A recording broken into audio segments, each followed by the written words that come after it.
Hello everybody, this is Digraj Singh Rajput. Welcome to magnet brains. इस video से एक नया चैप्टर स्टार्ट करने वाले हैं। क्लास 11th पॉलिटिकल साइंस का चैप्टर है हमारा constitution as a living document. प्यारा चैप्टर है, ठीक है। पहला वीडियो लेक्चर है, इंट्रोडक्टरी वीडियो लेक्चर होता है। जैसे आपको पता है कि हम पहले वीडियो लेक्चर में चैप्टर की थीम समझते हैं कि चैप्टर किस बारे में है, चैप्टर की आत्मा को पकड़ने की कोशिश करते हैं हम। अब यहां पे आप अगर चैप्टर की हेडिंग को अगर आप देखते हो, ठीक है, try to understand the heading of the chapter. क्या लिखा है? Constitution as a living document.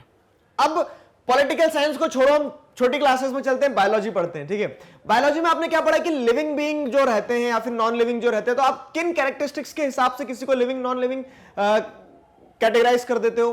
तो आप ये देखते हो कि क्या वो सांस ले रहा है, ठीक है, क्या वो खाना खाता है, ठीक है, क्या वो मूव करता है। तो उस बेसिस पे आप थोड़ा सा ये बोल देते हो कि हाँ ये अगर कोई खाना खा रहा है, कोई सांस ले रहा है, पानी पी रहा है, ठीक है, मूव कर रहा है, तो वो लिविंग हो जाता है, ठीक है, और नहीं तो वो नॉन लिविंग हो जाता है। Plants are an exception. Plants move थोड़ी ना करते, ऐसे देखिए क्या कहीं पे जा रहे हैं, लेकिन ग्रो तो करते हैं वो, ठीक है।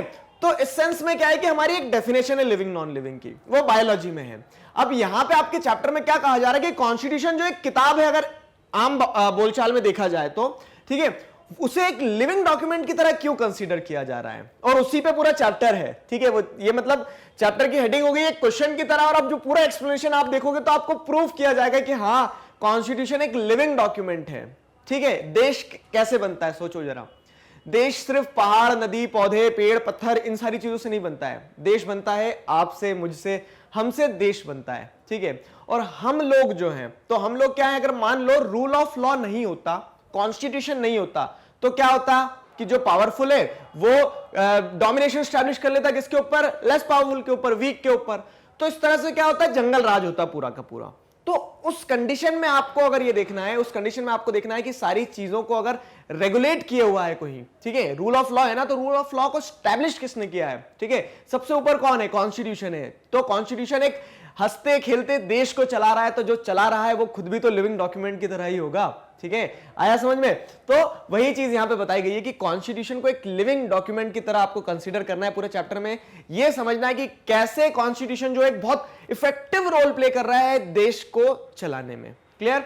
वही चीज यहां पे है कि हमारा जो कॉन्स्टिट्यूशन है, अगर कंट्री को चलाने की बात की जाती है तो बहुत इंपॉर्टेंट रोल प्ले करता है। इसे आप रिलेट कर सकते हो कि अलग अलग इंस्टीट्यूशंस हैं, जिन इंस्टीट्यूशंस को आप देख रहे हो जो देश चला रहे हैं, जैसे प्राइम मिनिस्टर है, प्रेसिडेंट है, चीफ मिनिस्टर है, गवर्नर है, काउंसिल ऑफ मिनिस्टर है, ये सारे इंस्टीट्यूशंस पावर कहां से डिराइव करते हैं, ये सारे इंस्टीट्यूशंस का स्ट्रक्चर कहां से बनता है, ठीक है। हमारे जो कॉन्स्टिट्यूशन मेकर्स थे, जिन्होंने हमें आजादी दिलाई, हमारे जो इंडिपेंडेंट मतलब कह सकते हैं हमारे जो फ्रीडम फाइटर्स थे, ठीक है, उन लोगों की एस्पिरेशंस हमारे कॉन्स्टिट्यूशन में, और वो कॉन्स्टिट्यूशन के एस्पिरेशन से हमारा देश चल रहा है। इस सेंस में उसे लिविंग डॉक्यूमेंट कहा जाता है। अगर आप देखेंगे तो अब इस पूरे चैप्टर का जैसे आपको एक फ्रेमवर्क थोड़ा सा मैं समझाऊं, तो अमेंडमेंट होते हैं कॉन्स्टिट्यूशन में। तो आप बोलोगे सर आप उसमें अमेंडमेंट क्यों ला रहे हो, जब आप बोल रहे हो इतना इंपॉर्टेंट है कि देश चला रहा है, वो एक लिविंग डॉक्यूमेंट की तरह है, तो उसमें अमेंडमेंट लाने की जरूरत क्या है? अमेंडमेंट ही उसके लिविंग नेचर को दर्शाते हैं।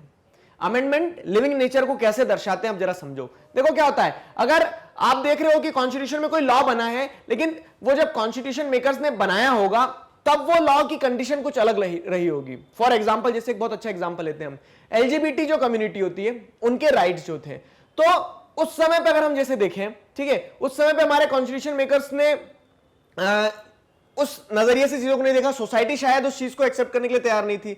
लेकिन अब क्या होता है कि आप देखते हैं तो चीजों में मॉडिफिकेशन होता है। जुडिशरी, हाँ यहां पे जुडिशरी का एक इंपॉर्टेंट रोल आएगा, ध्यान रखना, भी आगे बताऊंगा मैं। तो आपको मैं समझा रहा हूं कि देखो सोसाइटी ग्रो करती है, और जो लॉज जब कॉन्स्टिट्यूशन में तब बनाए गए होंगे, ठीक है, वो लॉज जरूरी नहीं कि आज भी वैसे ही रहे, या फिर जो उस समय नहीं बनाया गया आज उसकी जरूरत नहीं है, ऐसा भी नहीं है, ठीक है।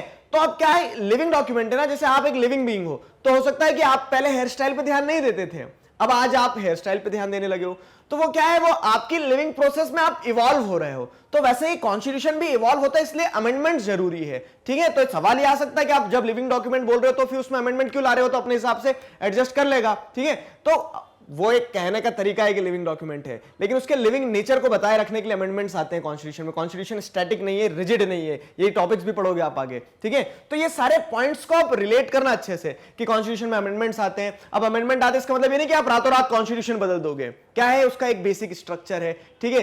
तो आप कॉन्स्टिट्यूशन में चेंजेस ला सकते हो, उसको पूरा का पूरा आप क्या अल्टर नहीं कर सकते हो। तो ऐसे बहुत सारे प्रोविजंस हैं जो ये बताते हैं कि कॉन्स्टिट्यूशन सिर्फ एक बुक नहीं है, वो एक कह सकते हैं art of way of living है वो, ठीक है। अब जैसे आप देखोगे जुडिशरी एंड कॉन्स्टिट्यूशन, तो अब यहां पे एक स्टेटमेंट जो बार बार आपको ध्यान रखना होगा वो क्या है कि judiciary is the guardian of constitution. अब कॉन्स्टिट्यूशन क्योंकि दिखती बात है, अब कॉन्स्टिट्यूशन की कोई तलवारें थोड़ी ना कॉन्स्टिट्यूशन के पास कि अपना प्रोटेक्शन खुद कर लेगा। वहां पे क्या है कि रूल ऑफ लॉ है, ठीक, रूल ऑफ लॉ है, उस किताब में जो लिखा है उस किताब के हिसाब से देश चल रहा है। अब मान लो क्या होता है, सिचुएशन ऐसी डेवलप हो जाती कि एक पॉइंट ऑफ टाइम पे, जैसे एलजीबीटी के बारे में कॉन्स्टिट्यूशन कुछ अगर नहीं बोल रहा है तो फिर क्या होगा, तब वहां पे इंटरप्रिटेशन की बात आएगी, ठीक है। अब जैसे राजा साहब है, राजा साहब क्या है, देश चला रहे थे, सारी चीजें चल रही थी बढ़िया, लेकिन अब राजा साहब बेड रेस्ट पे चले गए, ठीक है, राजा साहब बेड रेस्ट पे चले गए, तो अब राजा साहब की बात जो है, मतलब राजा साहब क्या चाह रहे हैं, राजा साहब बेड रेस्ट पे, वो कुछ नहीं बोल रहे हैं, तो हो सकता है राजा साहब का जो बहुत पसंदीदा इंसान रहा हो, राजा साहब के बहुत पसंदीदा मंत्री जो रहे हो, ठीक है, वो राजा साहब के बिहाफ पे डिसीजन सुना दे, ठीक है, सेनापति डिसीजन सुना दे। तो उसी तरह से क्या है कि कॉन्स्टिट्यूशन जिस पॉइंट पे आके कह सकते हैं कि जिन चीजों में कॉन्स्टिट्यूशन के बारे में नहीं दिया गया होगा, तो वहां फिर आप क्या करोगे, तो वहां पे जुडिशरी का रोल आता है। जुडिशरी एक इंटरप्रेटर का काम करती है जो कॉन्स्टिट्यूशन के अलग अलग इंटरप्रिटेशंस आपको सुनाती है, आप तक पहुंचाती है। जहां पे कॉन्स्टिट्यूशन के में कुछ नहीं दिया होगा वहां पे फिर जुडिशियल इंटरप्रिटेशन काम करती है। जुडिशरी का मेन काम ही होता है कि वो आपके राइट्स की रक्षा करे और कॉन्स्टिट्यूशन की रक्षा करे, कॉन्स्टिट्यूशन को मतलब कह सकते हैं कि कॉन्स्टिट्यूशन की जो गरिमा है उसे बनाए रखे, ठीक है। Constitution as a evolving document, अब चीज वही बताई गई है कि अमेंडमेंट की जो बात कर रहे थे ना हम, कि कॉन्स्टिट्यूशन एक इवॉल्विंग डॉक्यूमेंट की तरह है, ठीक है। इवॉल्विंग डॉक्यूमेंट की तरह क्या है, मतलब कि स्टैटिक नहीं है कि जैसा बना दिया वैसा का वैसा ही है। सोसाइटी चेंज हो रही है तो सोसाइटी के चेंजेस के हिसाब से वो भी बदल रहा है। आप छोटे थे, आपकी बॉडी बदल रही है, जैसे ठीक है आप बड़े हो रहे हो, तो अब ऐसा थोड़ा कि भाई छोटे वाले कपड़े आज भी पहन लोगे, आप बदल रहे हो ना, आप क्लोथ भी चेंज कर रहे हो, साइज बदल रहा है, सारी चीजें हो रही है। तो वैसे ही क्या है, कॉन्स्टिट्यूशन भी अपने आप को बदल रहा है, अपने नजरिए को बदल रहा है, अलग अलग जुडिशियल इंटरप्रिटेशंस में आपको देखने को मिलेगा। तो ये जो कुछ पॉइंट्स हैं, ये सारे पॉइंट्स ही आप आगे भी पढ़ने वाले हो चैप्टर में। मैं आपको थीम समझाने की कोशिश कर रहा हूं कि कैसे ये कॉन्स्टिट्यूशन को एक लिविंग डॉक्यूमेंट की तरह कंसीडर किया जा रहा है। क्या क्या टॉपिक्स हम पढ़ेंगे, इन सारे टॉपिक्स को समझो, इससे आपको पिक्चर एकदम क्रिस्टल क्लियर हो जाएगी। तो what we are going to study in this chapter, हम सबसे पहले ये पढ़ेंगे कि आर कॉन्स्टिट्यूशन स्टैटिक, ठीक है। कॉन्स्टिट्यूशन जैसा हमारा है वैसे दुनिया में और भी बहुत सारी जगह है, तो क्या कॉन्स्टिट्यूशन एक बार बन जाते मतलब परमानेंट हो गए, पत्थर की लकीर हो गई है क्या वो, ठीक है। तो हाँ या ना सोचो जरा, क्योंकि हम नेक्स्ट वीडियो में पढ़ेंगे हम आर कॉन्स्टिट्यूशन स्टैटिक, इस टॉपिक को हम डिस्कस करेंगे। How to amend the constitution. अब अगर मैं कह देता हूं कि कॉन्स्टिट्यूशन स्टैटिक नहीं होते, उसमें बदलाव किए जा सकते हैं, ठीक है। तो आप वर्ल्ड के अलग अलग कंट्रीज में देखोगे कॉन्स्टिट्यूशन में बदलाव किए गए, कॉन्स्टिट्यूशन के कॉन्स्टिट्यूशन बदल दिए। तो कॉन्स्टिट्यूशन में जब बदलाव किए जाते तो वो कैसे किए जाते हैं, how to amend the constitution, ठीक है। तो इसमें हम how to amend the constitution में देखो एक बार फिर क्या आ गया, स्पेशल मेजोरिटी आ गया। इस बार आखिरी बार पढ़ेंगे बस पक्का, ठीक है। तो स्पेशल मेजोरिटी को देखेंगे। स्पेशल मेजोरिटी क्या है, रेटिफिकेशन बाय स्टेट। तो अलग अलग स्टेप्स जो है कॉन्स्टिट्यूशनल अमेंडमेंट की, वो मैं आपको समझाऊंगा एक एक करके। हम स्पेसिफिक टॉपिक में भी पढ़ेंगे और इन जनरल भी पढ़ते चलेंगे, मतलब जैसा बुक में दिया है ना ठीक वैसे ही। आप अभी तक समझ ही गए होंगे ना, 8 चैप्टर पढ़ के आए हो तो आपको एक पैटर्न समझ में आ गया होगा कि कैसे चीजें चलती है। क्लियर। तो how to amend the constitution, इस चीज में हम देखेंगे special majority, ratification by states, इन केसेस को पढ़ने वाले हैं। Why have there been so many amendments. अब एक और सवाल आता है कि चलो ठीक है समझ में आ गया, कॉन्स्टिट्यूशन सबसे ऊपर, रूल ऑफ लॉ है, सारी चीजें कॉन्स्टिट्यूशन के हिसाब से चलेगी, लेकिन अब आप जब बोल रहे हो कॉन्स्टिट्यूशन इतना अच्छा है तो फिर उसमें अमेंडमेंट लाने की क्या जरूरत है। ठीक, इस टॉपिक को हम समझेंगे कि अमेंडमेंट लाने की जरूरत क्या है, अभी तक कितने अमेंडमेंट हुए, कैसे हुए, क्या हुआ, वो सारी कहानी मैं आपको इसमें बहुत अच्छी तरह से बताऊंगा।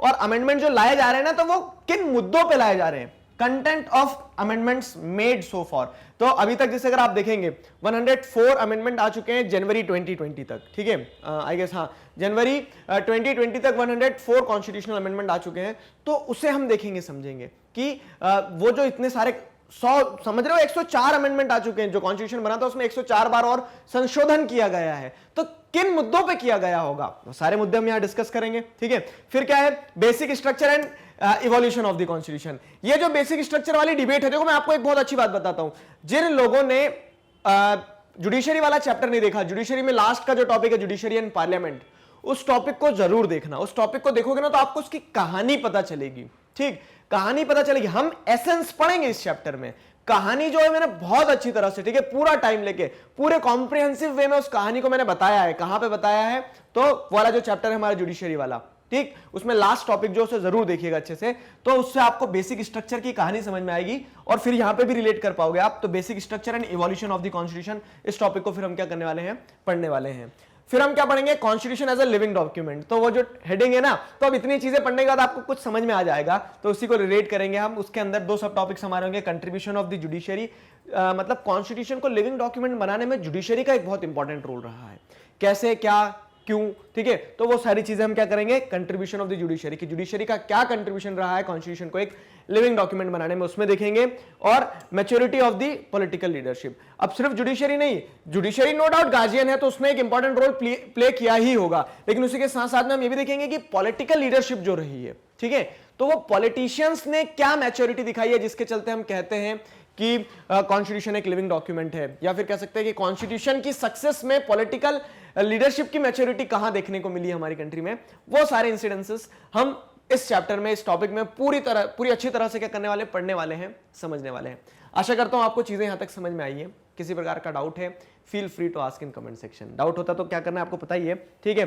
तो मजेदार चैप्टर होने वाला है, फिलोसॉफिकल है, थोड़ा सा समझते चलना अच्छे से, फैक्चुअल भी है, एट टाइम्स आप फैक्ट्स भी पढ़ोगे, उन्हें मतलब ऐसे फैक्ट्स भी पढ़ोगे जो आप पहले पढ़ के आ चुके हो, जैसे स्पेशल मेजोरिटी, ठीक है। बहुत सारे लोग तो मुस्कुरा रहे होंगे कि यहाँ स्पेशल मेजोरिटी एक बार और पढ़ेंगे, चलो।